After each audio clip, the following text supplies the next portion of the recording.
which is always the question, what did you think was going to happen today?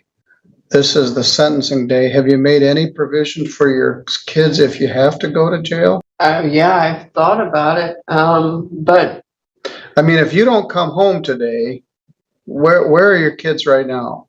my youngest is with his dad And where's your oldest son? at home By himself. with my friend. All right. We'll hear from you in a minute, but that's also disappointing. Autumn says in a report, or Debbie says in the last paragraph, despite what appears to be an obvious problem with alcohol, defendant doesn't feel she doesn't need probation. She doesn't want to lose her job by going to jail. She doesn't have a great history of paying her fines and costs. She's been threatened with hefty amounts of jail before, 90 days in Indiana, 90 days here. What you're hearing right now is the judge laying the groundwork for a very serious sentencing decision. This isn't just about one mistake. The court is dealing with a third drunk driving offense in only 4 years, and that changes everything legally. Judges often look at patterns of behavior, and repeated offenses signal that previous punishments simply didn't work. Notice how the judge immediately focuses on the children. In sentencing hearings, family responsibilities sometimes influence a judge's decision, but they rarely erase the consequences of dangerous behavior. Driving under the influence isn't treated as a small mistake. It's seen as a public safety threat. And right away, the court is questioning whether the defendant truly understands that reality. Let me ask you something. Do repeat offenders deserve another chance outside jail? Or does there come a point where the court has to step in with real consequences? That didn't deter her from drinking and driving for the third time in the 4 years where she was caught. She said she needs to be there for her sons and wants to keep her one son in martial arts. She doesn't seem to grasp the impact that her consumption of alcohol is likely having on these children. Having kids is not a get out of jail free card. And if she doesn't want to put in the work to have sustained sobriety, she's going to end up hurting herself or her kids. Her exceedingly high BAC for each of her OUI incidents is troublesome and indicates she has truly not have a period of sobriety, as she's able to get her BAC into high ranges without blacking out or getting ill. So she's suspicious that you've been sober for all this time, but we'll take that as it is. In this matter, the defendant was driving while highly intoxicated on 4/8 of 23, where she observed by 2 Michigan State police troopers. She said there's never a cop there when you need one. You were doing this right in front of the troopers, who often take Fawn River Road. She veered off the road, nearly striking a tree before returning to the roadway just as it passed the troopers before 1 a.m. She did not perform well on the field sobriety test and refused to submit to a PBT. She refused to submit to a chemical test and asked what her specific response was, and she would submit. And her response was, "Fuck you." She wanted that quoted in the trooper's report. Defendant was obnoxious, rude, and despite having a warrant issued for her blood, she refused to cooperate with the medical staff. She repeatedly refused to cooperate and yanked her arm away while the needle was in her arm. Her blood alcohol came back at 0.235, which was approximately an hour and a half after she was observed driving. And again, shame on Applebee's from earlier today, letting that defendant drive out of there while she was barely competent. She passed out in the middle of the street. Shame on Tomahawk for serving you all this liquor and letting you drive away from there. I've been on their case a little bit, but they should be ashamed of themselves. Ms. Davis says, with all this in mind, I would recommend a substantial jail commitment followed by a 24-month probation. This would hopefully be enough to deter her from consuming alcohol long enough that she can get a sustained period of sobriety under her belt. The idea is to increase the penalties the more time someone breaks the law, which would indicate there would be a sentence of more than 90 days. So she says, we recommend more than 90 days. Having kids isn't a get out of jail free card. And you were horrible to the troopers, the hospital staff. And this was your third offense. and saying, I'm sorry, isn't a solution to that. Autumn's recommendation, as you saw, was the probation with some upfront jail. And you've come here making zero provision to do anything with your kids if you did have to go to jail. Autumn, we'll hear from you, and then we'll hear from Danielle. These are horrible case facts. It was very upsetting to see Miss Walker come across all of our dockets when this incident occurred. Her blood alcohol in this incident was a 235. In February of 2019, that incident was at 0.299. I'm unable this morning to find the blood alcohol from LaGrange County. She's got 3 within 4 years. She tells me that she's been sober for the past few years. I'm not so sure. She tells me that when her sons do go to their fathers, which is not on the regular, she isn't sure what to do. My guess is she's staying at home and drinking. She lives in Bronson. She works in Sturgis. Night of the incident, she isn't sure why she called the ex-boyfriend, buy him a drink for his birthday, but she did, and here we are. That relationship with Daryl was not very healthy. Back in 18, she had that whole incident was with him. Correct. She's gonna lose her license. My fear is she's going to continue driving. She doesn't have anybody else. The boys' fathers don't have their licenses either. She stated it was due to alcohol related as well. She needs jail. Frankly, I think there should have been held the line on a felony case, and she should be sitting in front of Judge Stutzman. At this point in the hearing, the court and the probation officer are essentially saying the same thing. The system has already tried multiple chances. Treatment programs, probation supervision, even sobriety court were offered before, and according to the record, those opportunities didn't stop the cycle. In the legal system, that history matters a lot. Judges are tasked with balancing rehabilitation with public safety. And when someone repeatedly drives with extremely high blood alcohol levels, the court starts leaning towards stronger penalties. Now, what's also striking here is the discussion about finances and logistics. Not being able to afford sobriety court or attend because of transportation issues. Those are real obstacles many defendants face, but the judge's perspective is different. The risk to the public outweighs those personal difficulties. So here's a question for you watching. Should the court prioritize treatment programs, even when someone has failed them before, or is jail sometimes the only option left? She has addictions. I understand that she's going to battle that addiction for the rest of her life, but there are consequences for your actions, and they should increase the more you do the same exact thing. She's been in treatment. She's been on probations. She says she won't be able to get to testing.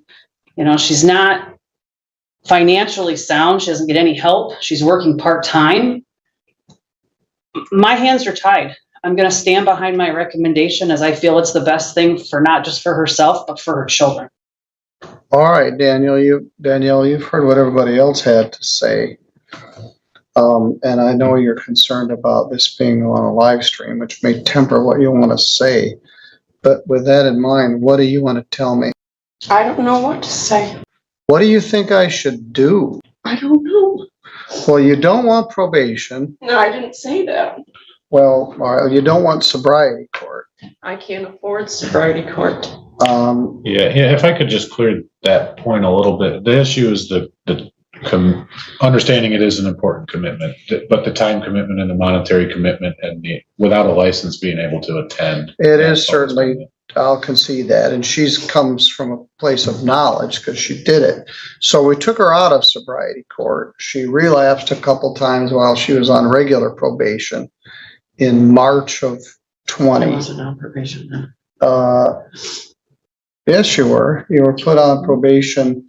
We had a probation violation hearing, and then you admitted to a probation violation. I gave you 2 days in jail in March of 2020. The sobriety court probation that morphed into regular probation with less requirements. So then in June, we just let you go.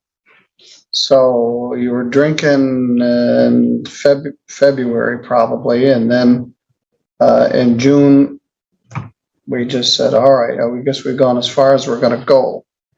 and you held it together for a while. Autumn has some suspicion that you were still drinking. I can't say, because you went from 0 to 120 on this day. If you weren't drinking, and that's a tenet of alcoholism. You can't have the first drink. And I've told the story about some famous people, Elizabeth Vargas, Jeff Daniels, other people that are famous and struggle with alcohol, and they had the first drink and that was right back to the bottom of the pit. They're both now in long-term recovery. But you went from, if it is this, you called Daryl up and you had a tumultuous relationship with him, and you went to the Tomahawk, and it was like you were in a time warp back to 2019 and doing all the self-destructive things that got you in trouble in the first place. And then they let you walk out of that bar. Where was he? Where was Daryl? I don't know. Because the same thing, the other lady has no memory of after certain drinks. It's because I don't drink. She was a .19 and she passed out in the middle of an intersection with the car and drive. But you were out there. All right. So we're unanimous. Nobody knows what to do here. Is there anything else you want to say? Sobriety court. I can't afford it. However, if it's going to lessen my jail, well, people wanting me to go to jail, which isn't going to help. Is that a possibility? That's not a good enough reason. No. I want to do sobriety court because I want to get sober.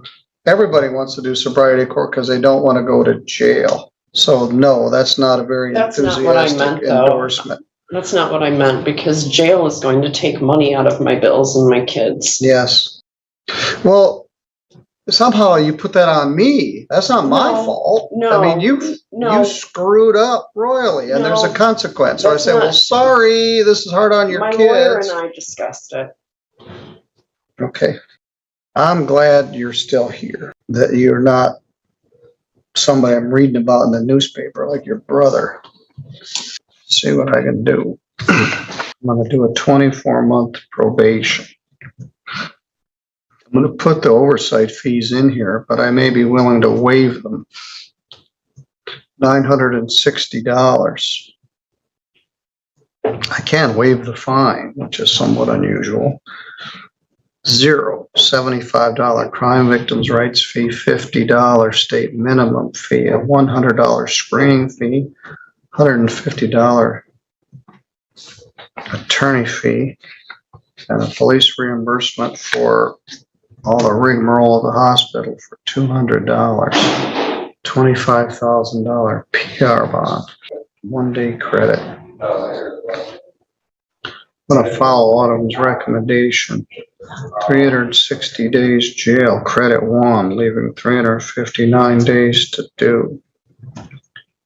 Of the 359, 329 are deferred, which leaves 60 to do, which starts tomorrow at 7 o'clock. So you're going to jail tomorrow?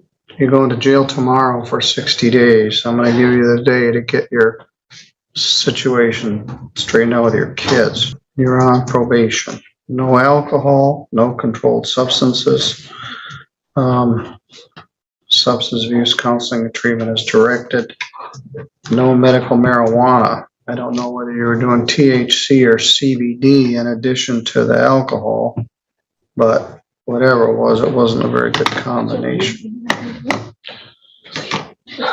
75 plus 50 plus 100 plus 150 plus 960 So it's going to be plus 200 was 14. Are you serious?